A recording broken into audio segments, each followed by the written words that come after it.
안녕하세요. 대치동에서 수학을 가르치고 있는 장성훈 원장입니다.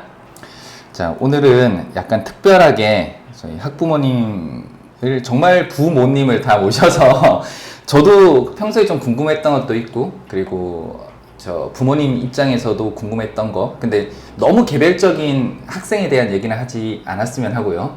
신분이 노출될 수도 있으니까. 그리고 좀 편안하게 학습 방향이라던가, 특히 저는 이제 조금 궁금한 점이 평소에 아버님에 대해서 있어서 모시게 됐습니다. 그래서 지금 하는 내용들은 뭐 일반화될 수는 없지만 아버님을 모신 이유 중에 하나가 현직 의사분이시고, 그리고 의치안 쪽 의대를 가고 싶어하는 학생들의 뭐 탑이죠, 탑. 전국에서 학과를 점수별로 나열하였을 때 현재나 뭐 예전이나 제일 첫 번째 있는 학교 의대를 나오셨고 현직 의사 분이셔서 아버님의 공부 방법도 좀 궁금하고, 또 지금 방법하고 뭐 좀 다른 특별한 어떤 공부 잘하는 사람들의 어떤 스타일이 있을까 같이 한번 편하게 대화를 좀 나눠봤으면 합니다. 안녕하세요. 안녕하세요. 네. 일단 네, 이제 아버님이 네. 현재 의사 직업을 네. 가지고 계시고, 그리고 평생 그 공부를 평소에 예전에 어렸을 때 당연히 저희 때는 전국 등수가 1등부터 뭐 70만 명이면 70만 등까지 나왔던 시절이었으니까 네. 제가 추측컨대 아버님은 뭐 두 자리 내지 한 자리를 찍어 보셨을 것 같은데. 등수는 기억 안 나고요. 네네. 퍼센트가 0.01까지 표시가 되는데 0.01로 표시가 네네. 돼 있었어요. 네. 수능 봤을 때. 네, 수능을 보셨을 때. 네. 그리고 뭐 예비고사 시절은 아니었고 네, 그 당시에 수능 세대로 네. 알고 있고요. 네. 그래서 아버님이 그래도 저희가 이제 수학 전문 채널이다 보니까 네. 수학 공부를 어떻게 하셨는지가 조금 궁금합니다. 저는 수학을 못했어요. 잘 못했어요. 제가 네. 수능 2번 봤는데 네네네. 첫 번째 수능에서 망한 게 네. 수능이 그때 되게 불수능이 네네네. 그래서 수학을 한 절반 정도 맞췄어요. 근데 97년도 수학이 97년도 입시였는데 거의 첫 번째 수능 그전 두 번째인가 세 번째인가 그랬어요. 두 번 치는 시전 아니었고. 아니에요. 네네네. 네. 근데 그때가 굉장히 어려워갔어가지고 네네. 제가 수학을 제일 못했었는데 네. 그때 딱 어떤 기억이 나냐면 수학 첫 장을 딱 받았는데 네. 네 문제를 다 못 풀었어요. 완전 지금하고 다른 시점이네요. 그때가 근데 그래도 좀 뭐 무슨 자신감인지 모르는데 내가 못 풀면 딴 애도 못 풀겠지 하고 넘어갔어요. 공부한 분들만의 자신감 아닐까요? 네. 그냥 넘어갔는데 한 네. 절반 정도 맞았어요. 그때 80점 만점이었는데 네네네. 한 40점 나왔어요 그때. 네. 그래가지고 그때는 의대를 못 갔죠. 네. 그래가지고 그래도 네. 스카이 중에 한 군데 네, 뭐 상위권 갔었죠. 학과로 네. 알고 있는데. 네네 갔었죠. 네. 근데 처음부터 저는 이제 의대를 갈 생각이 없었으니까 네네. 그냥 이제 공대 가야지 하고 그냥 만족하면서 다녔는데 네.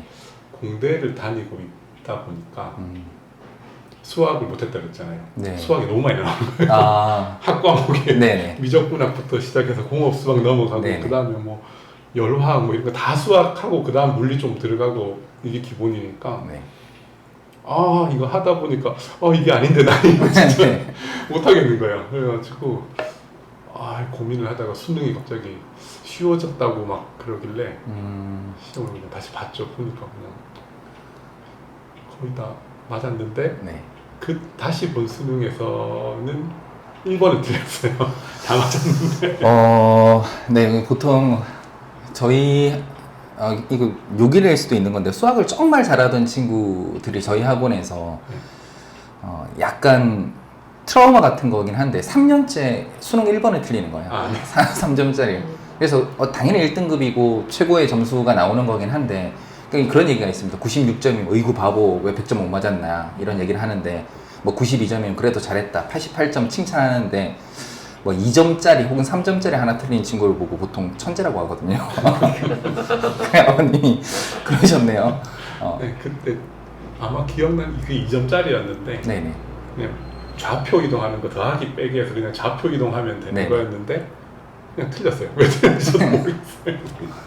뭐 첫 장이야 거의 뭐 눈으로 풀 정도 그냥 다시 검사를 할 때 제대로 안 봤던 것 같기는 해요. 네. 네.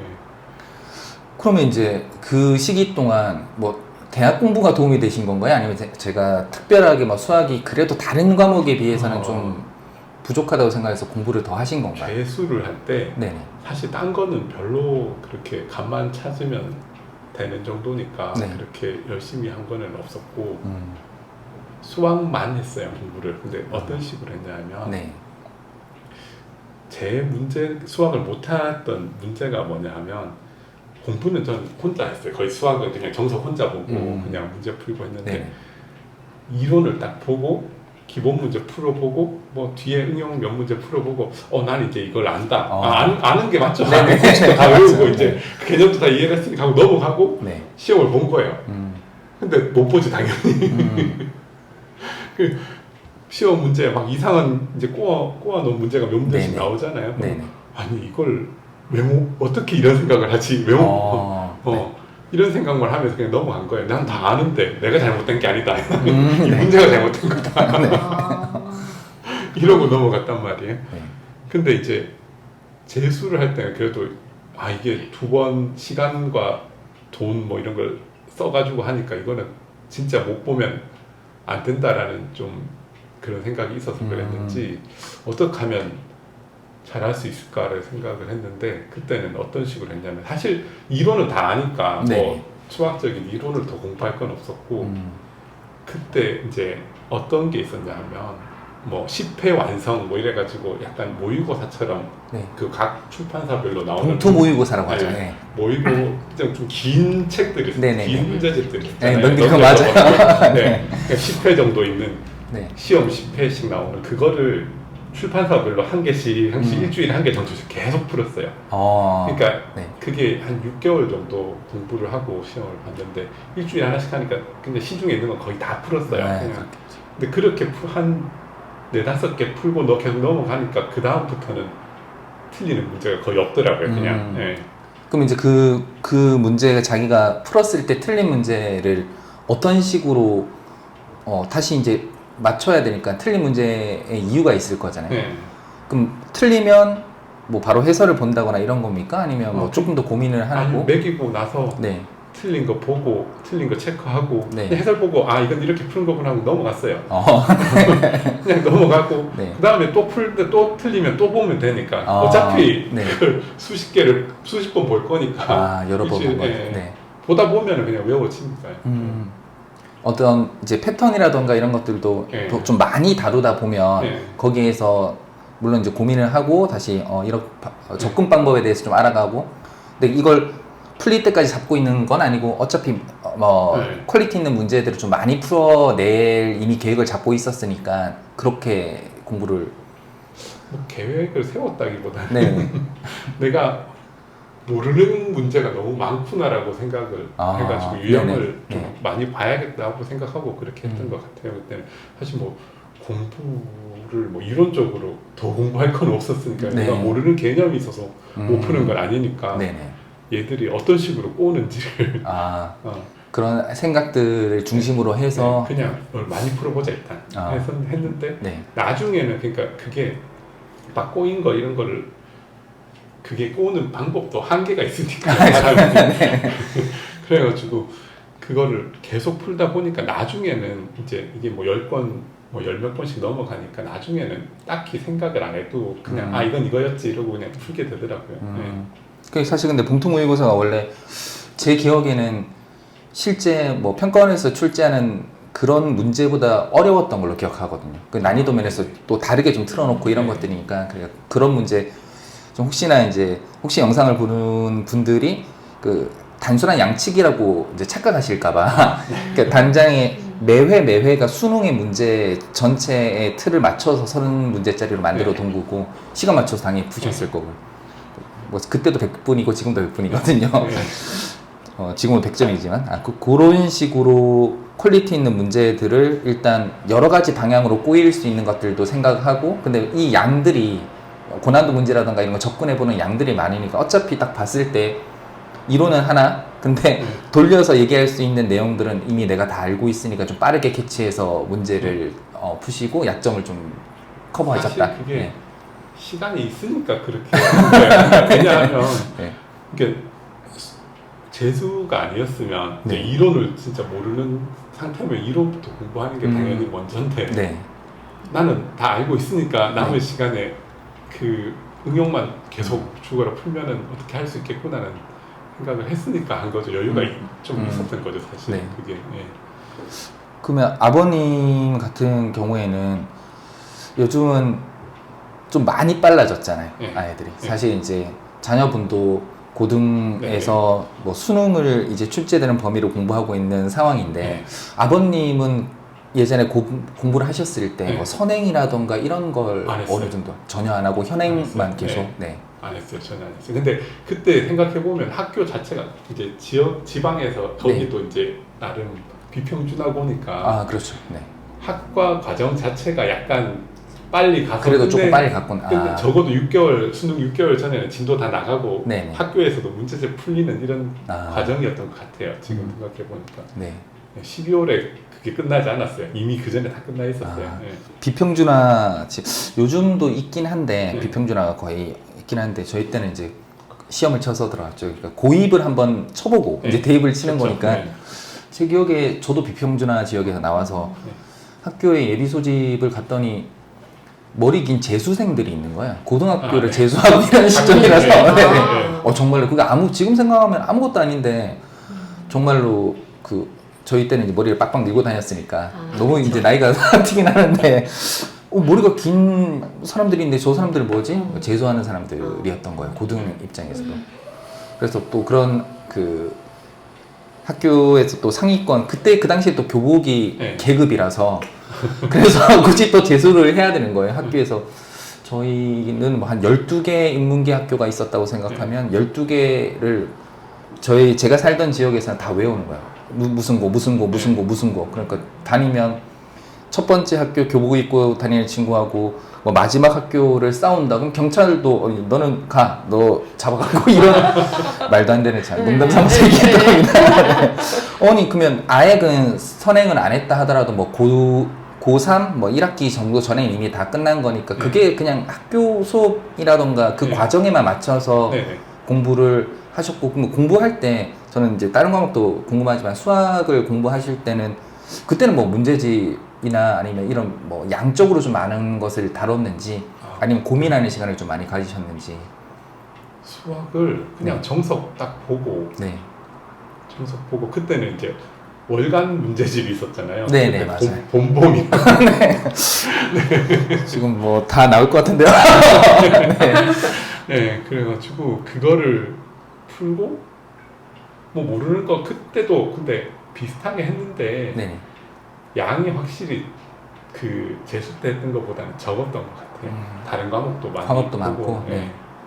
그러니까 그때는 또 기본을 익혀야 되는 시점도 있었고. 이론부터 일단 보고 시작하니까 그것도 이해하려고 또 한참 읽어보고 있고 하니까 시간이 훨씬 더 많이 걸렸고 그러니까 공부할 시간이 그러니까 문제 풀어본 양은 확실히 적었던 것 같아요. 고3 때는. 결국 이제 제일 기본은 이론을 익히고 나서 이제 퀄리티 있는 문제를 적어도 어느 정도 일정 부분의 양을 좀 채워줘야 된다라고 정리도 할 수 있겠네요. 네, 그래요. 제가 생각해보면. 이 사람 같은 경우는 제가 이렇게 들어보면은 네. 요즘 말하는 순공이라는 시간이 상당히 많은 사람이에요. 그렇기 때문에 개념, 왜 아까도 계속 말씀하실 때 전제로 개념은 다 아니까 라고 말하잖아요. 네, 맞아요. 근데 그게 순공 시간이 많았기 때문인 것 같아요. 순공 시간이 많았던 거. 혼자서 뭐든지 다 읽고 다 습득하고 그렇게 하니까 요즘 애들 같으면 학원 가는 시간 그런 게 전혀 없는 거예요. 그러니까 정말 눈 떠서부터 자기 전까지 다 자기 시간인 거잖아요. 맞아요. 그러니까 그래서 아마 시간적으로 되게 많은 양을 했을 것 같아요. 그거는 있는 것 같아요.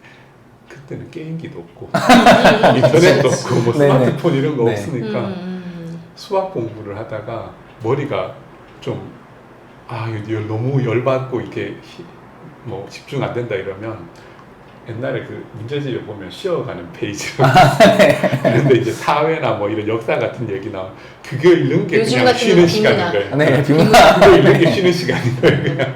그래서 맞아요. 제가 기억나는 게 고등학교 친구 중에 하나가 뭐 공부를 정말 안 했던 친구인데 뭐 어떤 생각을 가지고 모델을 한다라고 키만 컸던 친구가 있거든요. 지금 현재 모델을 하냐 그냥 뭐 열심히 잘 살고 있는 친구가 있습니다. 네네. 그 친구는 소설책을 너무너무 좋아해서 그냥 계속 소설책만 읽는 거예요. 근데 이게 뭔가 도움되는 뭐 요즘 뭐 권장 소설 이런 것이 아니라 무협지 이런 것들 있잖아요. 근데 이 무협지 이런 것들만 엄청나게 빠르게 항상 읽어대던 친구가 있는데 그 친구는 지금의 시간이 좀 다르게 하는데 120분 동안 언어영역 시험을 쳤었는데 걔는 40분 만에 모든 문제를 풀고 나서 잤어요. 아유 저 포기했구나 저 친구 어쩌려고 저러냐. 근데 항상 다 맞았어요. 맞아. 네, 그런 것들이 읽기 능력이라는 것들이 그런 곳에서도 커 나가는가 봐요. 저도 비슷했어요. 아, 그런가요? 네. 제가 집에서 그러니까 옛날에 뭐 게임기도 없고 하니까 할 게 없었잖아요. 네. 근데 집에 아버지가 무슨 문학 전집을 한 권 사줬었어요. 네. 한 지를 사줬어요. 어릴 네. 때. 근데 어릴 때 할 게 없으니까 그거를 계속 읽은 거예요. 그래서 그걸 몇 번 읽었어요. 그 전집 네. 뭐 30 몇 권짜리 네, 네. 읽다가 나중에 근데 그게 또 같은 걸 계속 읽으니까 재미가 없잖아요. 네. 옆에 백과사전이 대백과 사전을 네. 엄청 할 게 읽었죠. 없으니까 백과사전을 읽기 시작했어요. 문학과 비문학을 다 한 거죠. 그래서 언어 영역 이쪽은 거의 공부를 하지 한 적이 않으셔도 별로 없어요. 네. 언어 영역은 진짜 그 수학 풀다가 네. 좀 공부 잘 너무 머리가 골치가 아프다 이러면은 언어 영역 한번 풀고 지금 이제 국어 영역 지금 언어 영역으로 되고 있는 거. 네. 아 그게 다. 근데 현재도 약간 통용되는 것들이 있거든요. 네. 국어 영역에 있어서도 뭐 문학, 비문학 따로 아이들이 요즘 뭐 볼 것도 너무 많고 그리고 뭐 책이라던가 이런 것들도 저는 어떤 책이라도 갑자기 수학을 하다 국어를 할 수 있는 그러게요. 상황이 한데 네. 어떤 책이라도 읽기 능력은 이제 동반돼야 되고 네. 수학도 이제 지문이 긴 것들이 있을 때는 해석을 끊어 읽기도 많이 하거든요. 근데 그게 어디까지가 끊겨서 누구를 뭐 꾸며주고 있는지 이런 것들을 모르는 맞아요. 친구들이 있는 거예요. 그러니까 그런 친구들이 많다 보니까 요즘은 그래도 약간 좀 명확하게 나오는 경향이 있긴 한데 학생들의 이제 읽기 능력이 너무 떨어지다 보니까 근데 국어 영역 부분에 있어서도 책 읽기가 어릴 때부터 좀 동반됐던 친구들은 뭐 특별히 학원에 다닌다거나 그렇게 하지 않더라도 결과물이 나오고 이렇게 되더라고요. 뭐 문학 읽기란 건 다 연습이고 수학도 연습이라서 이제 어머님이 이제 생각이 이제 제가 이제 잠깐 짧게 전에 들었을 때 보면 그래도 이제 아버님이 너무 좀 조심스럽게 그러니까 원래 생각하는 모든 것을 다 말씀해 주시지는 않았지만 약간 더 독설적인 게 있을 수 있잖아요. 제가 뭐 어떤 결과물을 냈던 친구들 혹시 뭐 공부를 좀 잘했던 친구들 중에서 이게 왜 안 돼? 그냥 하면 되는 거잖아. 이런 것보다는 좀 좋게 말씀을 해주셨는데 그 보시면 선행도 한 적도 없다. 근데 순 공부 시간. 근데 이론을 다 완벽히 이해를 하는 것을 바탕으로 해서 이제 공부를 하는 거. 내가 이론을 다 안다는 것 자체가 요즘 학생들은 그냥 뭘 모르면 묻거든요. 맞아. 책을 볼 생각을 네. 하지 않고 네. 그래서 저희가 뭐 수학학원에서 기본 강의를 한다라고 했을 때 그러니까 개념서라는 거 그러니까 정석을 쓰기도 하고 예전에도 정석이고 네. 지금도 정석이긴 한데 뭐 그거보다 더 자세하게 좀 더 친절한 규제로 나온 것들도 많은데 배우고 나면 이 공식 뭐였죠? 이거 어떻게 하는 거였죠? 이렇게 질문부터 시작을 하거든요. 그래서 저도 이제 아버님 생각하고 동의하는 건 뭐냐면 이론을 알아야 된다. 공식 하나 모르고 아니면 여기서 만들어지는 원리 하나 모르고 그게 어떻게 묻는지 접근할 수가 없는 거니까. 그래서 이제 저는 어머님 생각도 궁금하기도 하거든요. 예전에 선행을 하나도 안 하시고 그냥 순 공부만으로 혼자서 여튼 성과를 이루셨던 분이 계시고 제가 알고 자제분들도 열심히 공부하고 공부 시간은 제가 이 친구들한테 얘기를 하는 게 전국의 중1 중에서 중1까지 얘기해버렸네요. 전국의 중학생 중에서 그 학년의 1등이다라고 얘기를 하거든요. 정말 순 공부 시간이라던가 그러니까 집안에서는 제가 어떻게 하는지 모르지만 그 친구들이 이제 게임 같은 건 하지 않는다라고 알고 있거든요. 주말에만 해. 주말에만. 근데 아예 습관이 됐으니까 네네. 핸드폰에 대한 집착도 전혀 없고요. 없어요. 네. 상당히 독특합니다, 이 친구들이. 그래서 다른 학생들은 쉬는 시간만 되면 핸드폰 들거나 아니면 뭔가를 찾거나 하는데 그냥 그런 거에 관심이 없고 한 번 앉았을 때 움직이는 시간도 정말로 적고요. 그냥 앉아서 내리 그냥 생각을 하는 거예요. 고민하다가. 근데 예전에 비해서 되게 좋은 학습 습관이라던가 이런 게 아마 가정이나 부모님이 좀 많이 코치를 해주신 것 같기도 해요. 그냥 무조건 질문한다기보다는 고민을 많이 하고 이렇게 하고 있긴 하거든요. 그래서 어머님이 생각하셨을 때는 뭐 궁금하신 거나 아니면 이런 것들도 좀 편안하게 좀 대화를 나눠보고 싶어요. 우리 아이가 공부 시간이 되게 많다라고 저는 느끼고 있거든요. 근데 여기서 좀 뭐 불만이 있다거나 아니면 뭐 이것이 뭐 좀 다른 좀 더 질적인 향상을 하기 위해서는 뭐 궁금하신 거나 아니면 뒤쪽으로 나가는 거에 대해서 지지를 하시는지 뭐 선행을 좀 나가는 게 좋을지 아니면 자기 학년을 공부하는 것이 좋다고 느끼시는지 뭐 이런저런 좀 복잡한 사정이 있을 것 네네. 같은데 그런 얘기를 좀 하고 싶어요. 저는 네. 아시겠지만 애들이 5학년 때부터 선행을 한 케이스여서 그 전에는 한 학기 정도 당긴 상태였다가 네. 이제 5학년 말 겨울부터 이제 주변을 둘러봤더니 다들 뭐 3, 4년씩 뭐 이렇게 하고 있어서 네. 안 되겠다. 내가 생각했던 그 수학의 진도가 혼자 너무 갇혀 있었구나. 저는 왜냐면은 남편 생각이랑 똑같아서 차근차근 꽉꽉 눌러 담으면은 언젠가 자기가 하려고 할 때 다 할 수 있어 라고 생각을 했고요.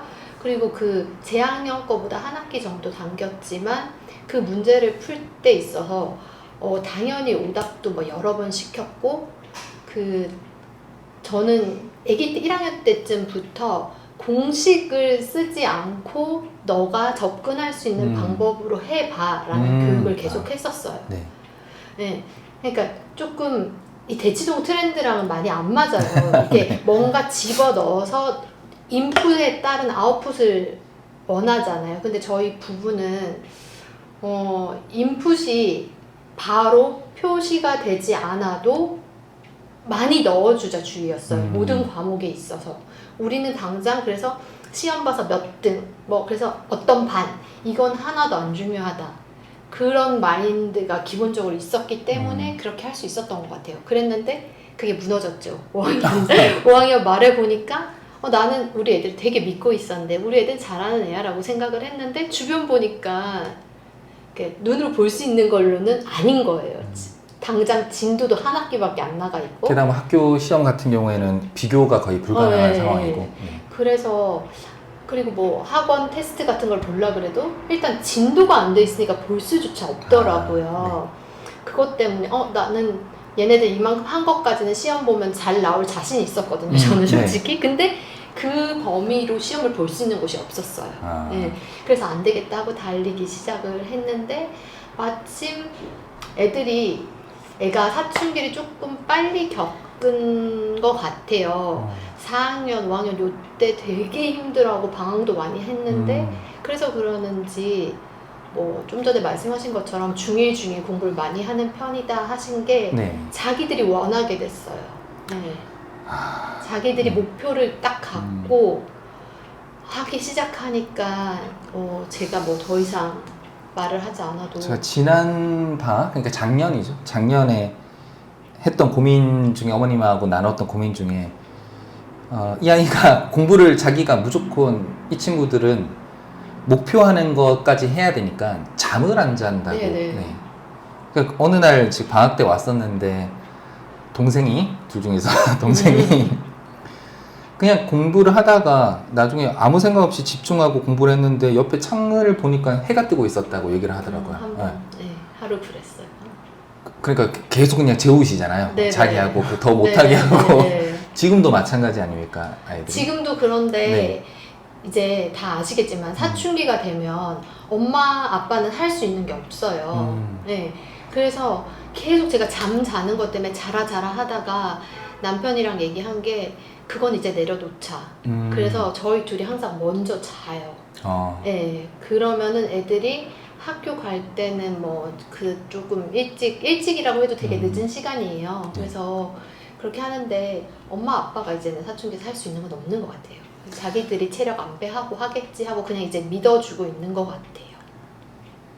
얼마나 듬직하시겠어요. 근데 그 속에서도 이런 쪽 말고 순공부 시간이라던가 자기네들이 해야 된다라는 목표가 있는데 계속 물어봐요. 예전에 이제 한 번은 이제 더 빨라지다 보니까 이 친구도 제가 처음 만났을 때 거의 자기 학년보다만 6개월 네네. 정도 빠른 네네. 정도였는데 지금 그렇게 생각하면 엄청나게 공부량은 늘려서 네네. 달려온 상황이고, 근데 자기 요 친구들의 장점이, 어떤 친구들은 시기하는 사람들이 있어요. 뭔가의 결과물이 나왔을 때 쟤는 운이 좋았을 거야, 아니면 저 성적은 뭐 여튼 말도 안 되는 거야, 뭐 트릭을 썼을 거야, 그런 생각을 하는데 이 친구들은 그냥 존중하는 거야. 근데 순수한 그냥 부러움. 근데 맞아요. 학구적인 부러움이라서 이 시기라는 게 아니고 너는 어떻게 공부했길래 이렇게 된 거야? 이런 질문을 하는 거예요. 그래서 그만큼 자기는 더 따라가려고 하고.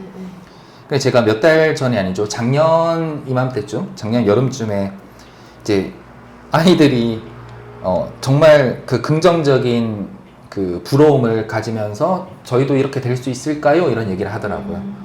그럼 왜 쟤네들을 잘하는 겁니까? 쟤네들은 집에서, 쟤네들이라고 하는 친구가 있는데 네네네. 집에서 얘네들이 이걸 하기 위해서 자기 집에서 한 권 내지 두 권의 문제집을 따로 학원 시험을 위해서 공부를 따로 보고 오는 거예요. 그리고 너네들이 이제 자기 학년에 집중하고 있을 때 지금처럼 그 열심히 하고 있는 시절을 2년 내지 3년 전부터 이 친구들은 공부를 했어, 쟤네들이.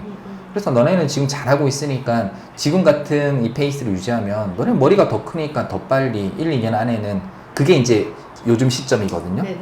역전된다. 할 수 있겠죠? 당연하죠. 이렇게 가더라고요. 이 역전을 거의 했죠. 잘하고 있습니다. 네.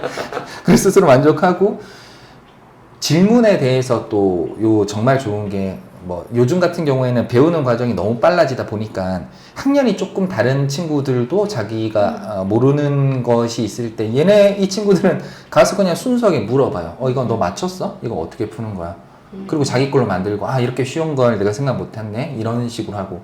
근데 이제 반복은, 그런 실수들이 예전에는 한번 듣고 아니면 틀리고 흘리는 것들이 많았는데, 흘러가버린 것들이 많았는데, 지금 거의 틀린 것들을 다시 틀리는 일은 거의 없더라고요. 그러니까 그만큼 머리도 좀 탄탄해졌고 학습량도 확실히 많아졌다라고 느끼고 있습니다. 이것도 칭찬하고 있네요.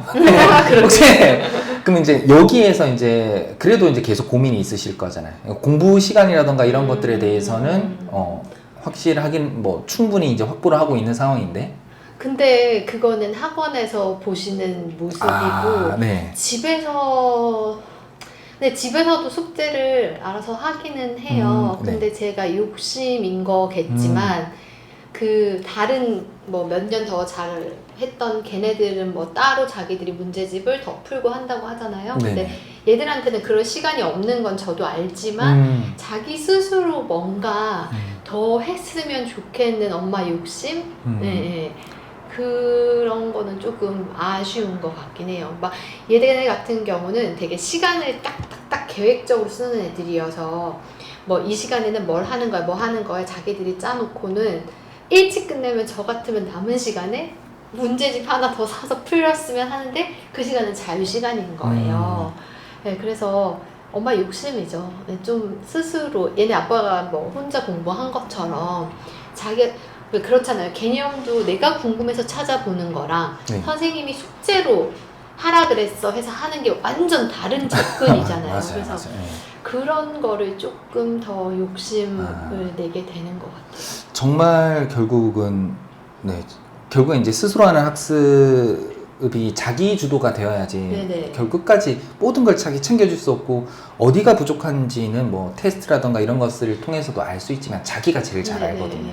그러니까 예전에 뭐 공부하는 방법에서 지금까지 배웠던 이제 수학 과목이 있다고 하면 뭐 암기 과목도 마찬가지인데 목차를 전체적으로 다 적어보는 거예요. 그렇게 적은 상황에서 내가 여기는 설명할 수 있다, 아니면 내가 이거 확실하게 알고 있다는 부분하고 아닌 부분을 자기가 체크해 보면서, 그런 부분은 때로는 이제 별것 아닌 것 같은 것들도 있고, 그냥 한번 듣고 나서 쉽게 흘려버리는 어떤 과목이라든가 어떤 단원들이 있는데 그런 부분도 결국 이제 하나의 약점이 될 수도 있는 거고, 그런 것들도 의외의 중학교 수학이라든가 고등 수학에서 킬러 문제가 요즘 어떤 거냐면, 중3 얼마 전에 중학교 3학년 시험을 쳤으니까 2차 방정식 2차 함수 단원인데 거기에서 중2-2 그 넓이와 관련된 걸 쓴 거예요. 아무것도 아닙니다. 밑변이 고정된 상황에서 이제 높이가 같으면 옮기면 같은 건데 그저 몇 개 옮겨서 2차 방정식 만들어서 푸는 건데 그게 킬러 문제였던 거예요. 아이들은. 그러니까 지금 하는 것만 생각하고, 또 예전에 자기가 배웠던 걸 연계시키지 못하고 뭐 그런 것들이 이제 확실하게 개념이 잡혀 있다. 뭐 개념 얘기하지만 그런 부분에선 스스로 자기가 약점 부분이라던가 아니면 어떤 단원 부분이라던가 이런 거는 자기만 제일 잘 알고 있거든요. 그래서 그렇게 한번 체크하고 자기 주도 학습이 될 수 있는 것까지 되면 지금도 훌륭하게 발전하고 있지만 더 효율이 일어나지 않을까. 제가 지난 편에도 한번 말씀드린 적이 있는데, 네, 그 지금 뭐 여튼 중학교 성적에서는 거의 계속 만점을 받고 결과적으로 뭐 그래도 외대부고를 좀 좋은 학교라고 생각한다면 뭐 전사고 중에서는 괜찮은 학교라고 보는 거니까 거기에 들어가도 그 친구의 선행은 그렇게 빠른 속도가 아니었는데 뭐 외대부고로 간다고 했을 때 고등 전과정이 몇 회적 심화까지 되어 있는 학생들이 간다 이런 얘기를 하는데 거기까지 된 친구도 아니고 이 친구는 꼼꼼하고 이 중요하게 생각하기 때문에 뒤로 나가는 게 아니고 자기가 정리가 되어야지 만족을 하는 거예요. 그렇다고 뭐 엄청나게 느린 속도는 아니지만 고2 과정 정도 일부분까지 그러니까 지금 친구들이 하고 있는 고고에서 뭐 그 정도까지 확실하게 자기가 심화서까지 풀고 나서 네, 들어가는데 그 친구는 가더라도 할 수 있다라고 생각을 하고 네, 꼼꼼하고 자기 스케줄이 확실히 잡혀 있고 공부 방법론에서 자기가 무엇을 아는지 문제를 봤을 때 무엇을 왜 틀렸는지를 다 체크하니까 그 친구는 가도 지금 잘 하고 있다라고 얘기 듣고 있습니다. 엄마들이 부러워하는 남의 집 아이. 어머님들이 부러워하는 이제 남의 집 아이가 우리 친구들인 거예요. 그 학습 순 밖에서 봤을 때는 안에서도 열심히 한다고 하는데 순 공부 시간이 이 정도까지 확보되는 친구들은 이제 거기 안에서 무엇을 해야 될지 방향만 조금 잡아주고 나면 혼자서 계속 치고 나갈 수 있는 친구들이라서. 그리고 제가 궁금한 게 저희 때는 백지 뭐 노트 이런 거 안 했는데 그거는 요즘은 뭐 그거를 상당히 중요시 여기는 것 같더라고요. 시험 이 동네 내신이 너무 꼼꼼하게 막 어렵게 막 나와서 그게 필요한 건지 백지 노트를 함으로써 어떤 효과를 물론 너무 좋겠죠. 머릿속에 다 정리가 돼 있다는 거니까. 근데 그거를 되게 필수 사항처럼 많은 곳에서 하더라고요. 그걸 왜 하는지 궁금해요. 그러면 이제 이 얘기는 아버님한테 먼저 여쭤봐야 될 것 같은데. 아, 네. 네. 그 백지 노트라는 게 어떤 건지 혹시 아시나요? 몰라요. 네. 그러니까 어떤 거냐면 이제 개념을 배우면 자, 개념 공부 백지 노트 쓸 수 있게 하고 혹은 이런 거 쓸 수 있도록 공부해와 이러고 백지 테스트를 보는 거예요. 개념 써 이렇게. 네. 그러니까 뭐 예를 들어 뭐 도형이면 평행사변형 두 쌍의 대변이 평행한 사각형, 성질 하나, 두 변의 길이가 같 이런 걸 쫙 적어 나가야 되는 거예요. 그걸 이해하십니까, 아버님? 아니요, 좀 그렇게 공부한 적이 없으니까요. 근데 그것들을 아버님은 내가 다 아는 거니까, 그건 다 아는 거거든요. 왜냐면 혼자서 공부하다 보면 개념서라는 것들은 여기에서 이건 어떤 녀석을 이렇게 하는지 아니면 뭐 정말 도형으로 얘기했을 때 이름은 당연히 알아야 되는 거지. 걔가 어떤 성질을 가지고 있는지 알아야지 내가 무슨 뭐 옮기거나 무슨 짓을 할 거 아니야. 당연했는데 지금 아이들은 목표가 없어요. 다 학원에서 배우거나 이렇게 공부를 하다 보니까 내가 지금 어디 와 있는지도 모르는 거예요. 우리가 지금 어디 와 있지? 내가 지금 어떤 전체 뭐 2학년 부분이 있다, 뭐 고등과정이 있다, 고등과정에서 우리가 어디에 와 있는 위치조차 모르는 거예요. 그 좌표를 찍어주는 거예요. 네가 지금 여기 와 있는 거야. 근데 스스로 공부를 하는 것이 좀 힘들게 환경으로 자라다 보니까 그쵸. 그래서 무엇이 중요하다 이 테스트라고 얘기한다면 공부를 하는 거고 그러니까 억지로라도 좀 이 내용이라던가 이론과 이런 부분을 자기 스스로 정리를 할 수 있게 하려고 포인트를 찍어준다고 생각하시면 될 것 같아요. 그래서 이제 공부를 어쩌면 약간 좀 멀리서 떨어졌었던 분들은 아니 학원에서 개념을 배웠는데 그리고 백지 테스트를 도대체 왜 보는 거 당연한 거 아니야? 그럼 이 이론도 모르고 어떻게 다른 유형을 접근한다는 거야? 근데 그게 안 돼서 그래서 제일 무서운 공부, 그러니까 좀 정말 안 되는 공부 중에 하나가 유형서 같은 걸 풀리는데 그러니까 요즘 아이들은 이제 유형서도 너무 친절하게 잘 나와 있는데 위에 있는 어떻게 접근해야 되는지 설명이 다 적혀 있는 거예요. 근데 그럼 그쪽 라인에 보면 첫 번째 문제는 그거하고 딱 정확하게 적용되는 거. 근데 학원에서 이제 그걸 설명을 해줘요. 두 번째 라인부터 접근을 못해요. 위에 문제하고 조금 비슷한데 달라요. 얘는 여기를 갔는데 평행사변형의 성질이 세 가지가 있다. 그럼 첫 번째 문제가 평행사변형의 정의를 여기서 얘기하는 게 평행사변형이구나. 근데 1번 설명을 좀 돌려서 묻는 문제. 그럼 2번은 2번 설명을 돌려서 묻는 문제인데 이게 안 배웠는데요. 이렇게 되는 거예요. 근데 물론 이제 자녀분들은 예전에는 거의 빠르게 포기를 하고 문제를 풀 때 정말 빛의 속도로 포기를 하면서 질문이 많았는데 지금은 질문 좀 해라고 얘기를 하거든요. 그 담당 선생님 중에 한 분도 그냥 저도 이제 공부를 하는 거 옆에서 앉아서 좀 지켜보다 보면 뭐 1시간 반을 그냥 하는 거예요. 때로는 이제 요즘 질문할 때 보면 자기네들 2명이서 30분 동안 고민하고 도저히 안 되니까 들고 온다 이렇게 질문을 하거든요. 이제 그런 공부가 되고부터는 사실 이제 유형으로 정리가 안 된 요즘 뭐 자이스토리 이런 거 풀 때도 거의 질문이 없이 고민을 하고 거기는 이제 친절한 교재가 아니기 때문에 모의고사형 문제 저희가 봤던 수능 문제 그러니까 그런 것들은 충분히 고민을 하다 보니까 발전을 하고 있는 것 같아요. 그래서 백지노트는 요즘 학생들의 학습 방향들이 뭐 좀 달라지다 보니까 주요한 게 무엇인가 일단은 아버님 말씀하셨던 것처럼 이건 내가 아니까 그럼 문제 풀어야지 이런 건데 알고 이런 것들을 알아야 된다는 것을 좀 체크한다고 생각하시면 될 것 같아요. 끄집어 내준다고 생각해야겠다. 머릿속에 있는 거를 꺼내서 정리를 한번. 그러니까 아는지 모르는지. 그것도 체크할 수 있어. 네가 이걸 알고 있는지 모르는지. 네.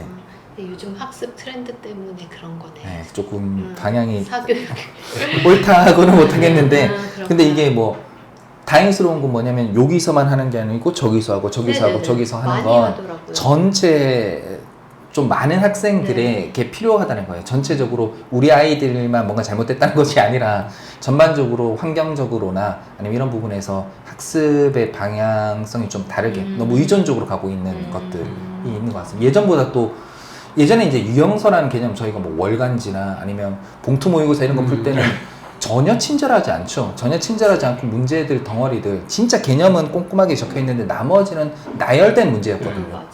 뭐 예전에 뭐 천재 이러면 진짜 천 문제 천 문제가 나와 있고 그때 그렇게 되면 조금 그 당시에는 그래도 이거 어떻게 해야 되는가 많은 고민을 할 수 있는데 오히려 저는 그게 더 좋다고 생각하는데 더 설명이 더 잘 나와 있어요. 문제집 너무 친절해. 접근하는 방법 모든 게 좋아.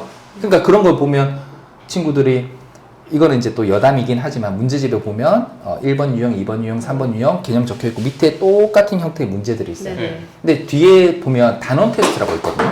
네네. 단원 테스트라는 건 유형이 안 적혀 있잖아요. 그러면 12개, 13개 유형 중에서 한 몇 개씩, 2개씩 이렇게 하고 뭐 마지막에는 좀 난이도 몇 가지를 섞어놓은 난이도인데 아이들이 제일 어려워하는 게 단원 테스트라고 나와 있는 대단원 마무리 이걸 어려워하는 거예요. 왜? 안 적혀 있으니까 위쪽에.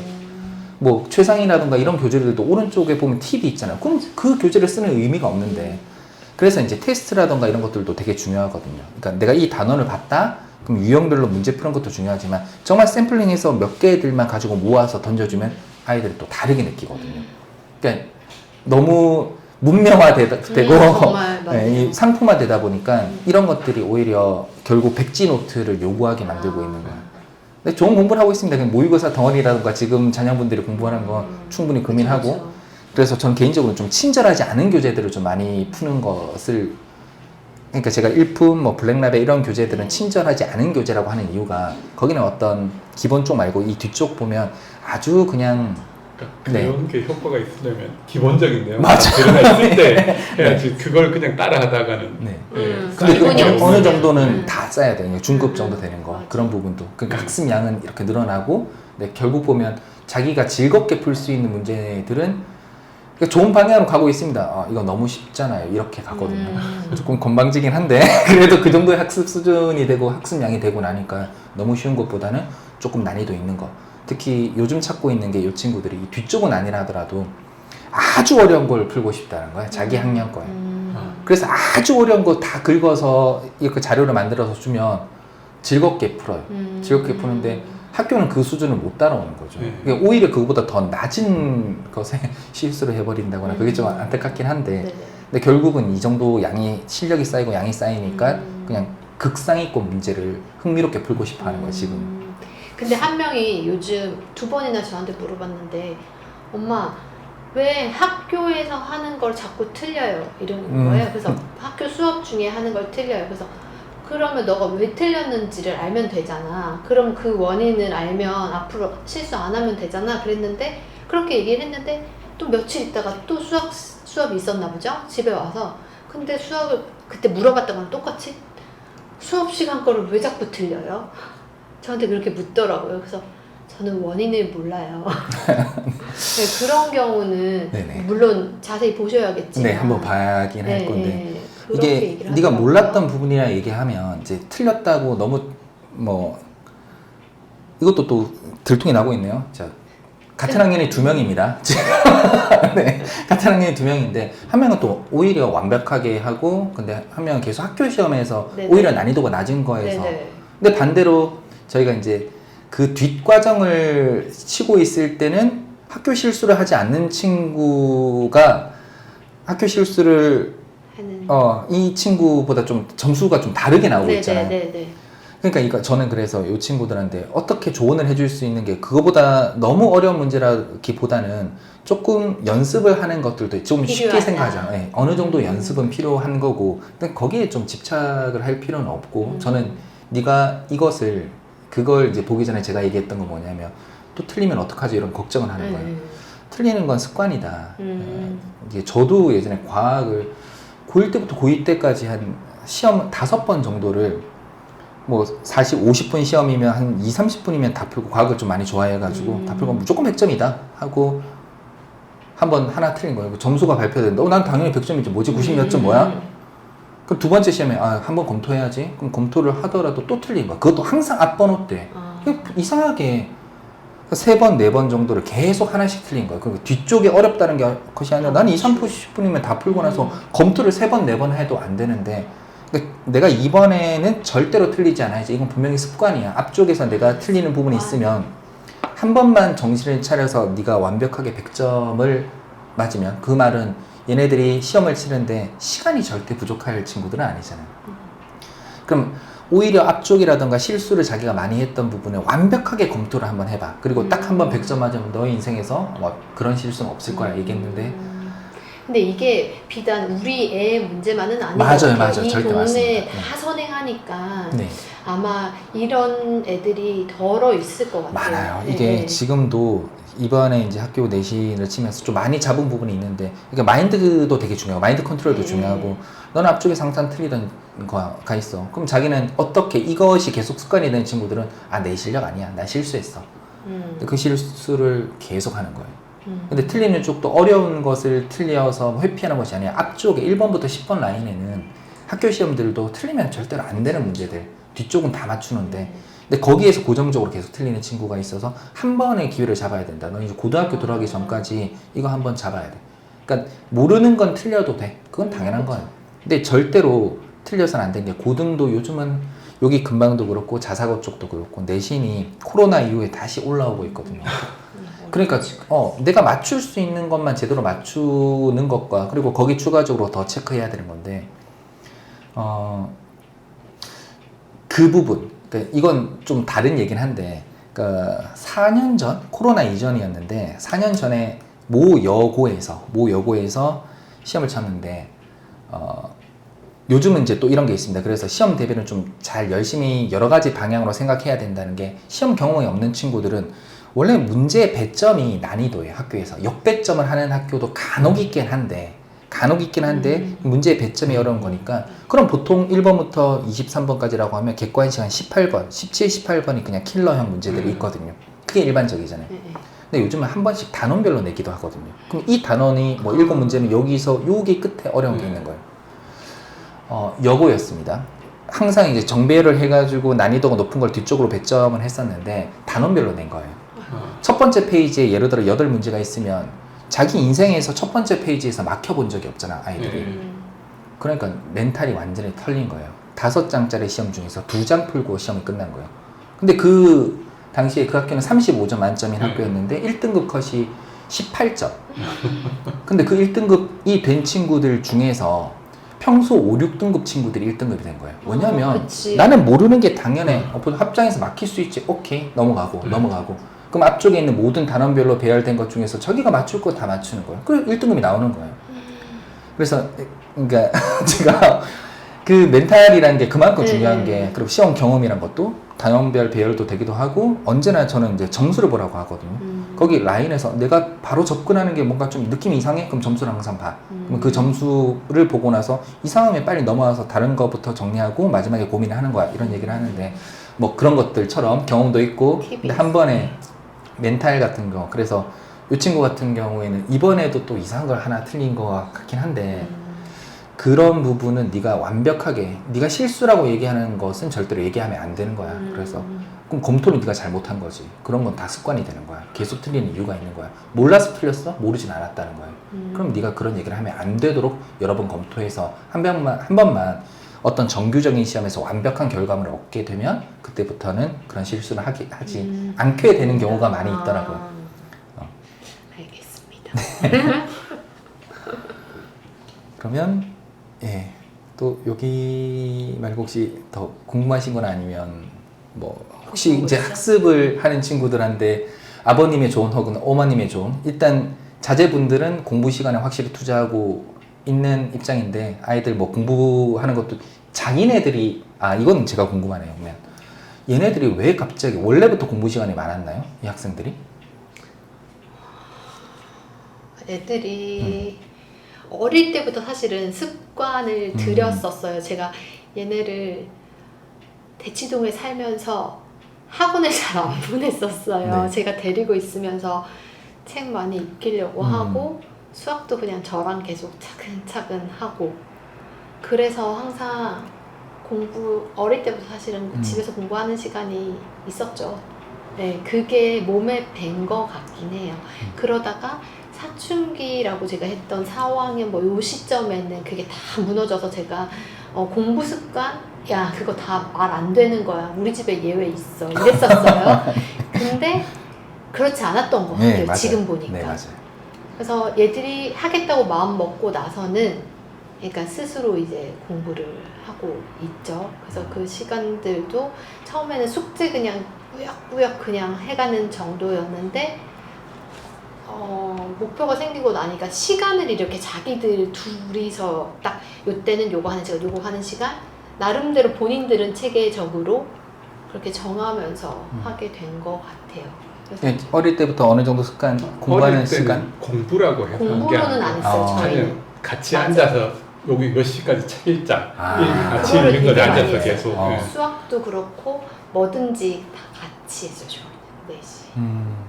아버님도 그래서 원래 독서를 좋아하시고 책 읽고 이런 것들 좋아하시고. 독서라기보다 그냥 글자를 읽어요.